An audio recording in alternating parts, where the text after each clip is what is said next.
புதன்கிழமை காலையில் முன்னாடி நாள் வீடெல்லாம் க்ளீன் பண்ணும்போது பெட்ஷீட்லாம் துவைச்சி போட்டேன். அதெல்லாம் சுத்தமாக காயவே இல்லை. ஏன்னா ஃபுல்லாக மோடம் போட்டுட்டு இருந்துச்சு. நல்ல வெயில் அடிச்சிச்சின்னா ஒரே நாளில் காஞ்சிரும், இல்லைன்னா 2 நாள் 3 நாள் காயிற மாதிரி இருக்கும். ஸோ அதனால் பெட்ஷீட்லாம் எதுவும் எடுக்கலை, அப்படியே படுத்து தூங்கிட்டோம். மார்னிங்கு கொஞ்சம் நேரமாகவே எந்திரிச்சிட்டு வந்து சமைக்க ஸ்டார்ட் பண்ணிட்டேன்.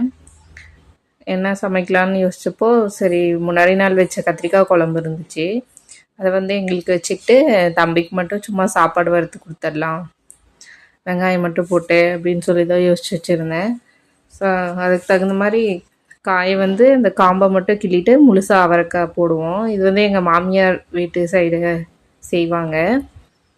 அந்த மாதிரி செய்யலான்னு சொல்லிட்டு 2 பக்கமும் காம்பை மட்டும் கிள்ளிட்டு அந்த நாரெல்லாம் எடுத்துகிட்டு ஃபுல்லாக முழுசாக அப்படியே வேகிறதுக்கு போட்டுட்டேன். லைட்டாக உப்பு போட்டு வேக வச்சுட்டு அதை வந்து வடிகட்டிட்டு அப்படியே போடக்கூடாது, தாளிக்கக்கூடாது, புளியணும். கொஞ்சம் கூட தண்ணி இல்லாமல் ஆறின பின்னாடி புளிஞ்சி எடுத்துகிட்டு தான் அதை வந்து சமைக்கணும்.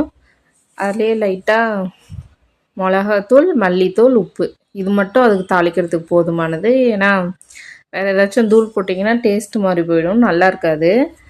அந்த டேஸ்ட் நல்லாயிருக்கும். அப்படியே கூடவே தாளிக்கும் போது மல்லி இருக்கு இல்லையா, மல்லி விதை, அதை வந்து லைட்டாக போட்டு ஆனியன் கூட வதக்கி போட்டு தாளிச்சோம்னா சூப்பராக இருக்கும். தூள் எதுவுமே நம்ம வந்து வணக்கும் போது பாண்டலில் போடக்கூடாது, அந்த காயிலே பரட்டி வச்சுக்கணும். அப்புறம் ஆனியன்லாம் போட்டுட்டு ஜஸ்ட் அதை கொட்டி தாளித்து எடுத்து வச்சிட வேண்டியது தான். உண்மைக்கே டேஸ்ட் நல்லாயிருக்கும், நீங்களும் ட்ரை பண்ணி பாருங்கள்.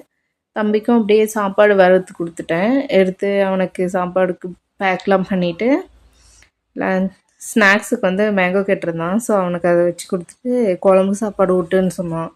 அதை ஊட்டிவிட்டு ஸ்கூலுக்கு அனுப்பிட்டேன். அவனும் ஒரு 1 மணி போல் ரிட்டன் வீட்டுக்கு வந்துட்டு ஹோம்ஒர்க்லாம் பண்ணிகிட்டு இருந்தான்.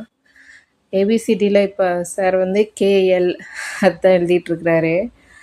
அவங்க அப்பாட்ட தான் ஹோம்ஒர்க் பண்ணான். ஸோ ஹோம்ஒர்க் பண்ணி முடிச்சிட்டான். வித்தின் ஒரு 20 செகண்ட்ஸ் இருக்கும். அதுக்குள்ளேயே ஹோம்ஒர்க் பண்ணி டக்குன்னு முடிச்சுட்டு டிவி பார்த்துட்டு இருந்தான்.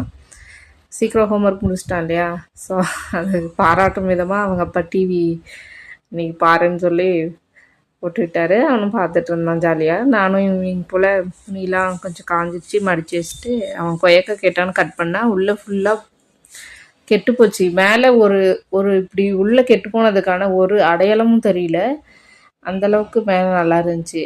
சரி என்ன பண்ணுறதுன்னு அதை த்ரூ பண்ணிட்டு தம்பிக்கு வேறு எதாவது கட் பண்ணி கொடுத்தேன். நைட்டுக்கு வந்து காய் சாப்பாடு செஞ்சு சாப்பிட்டு தூங்கிட்டோம் நேரமாகவே. ஓகே ஃப்ரெண்ட்ஸ், இந்த வீடியோ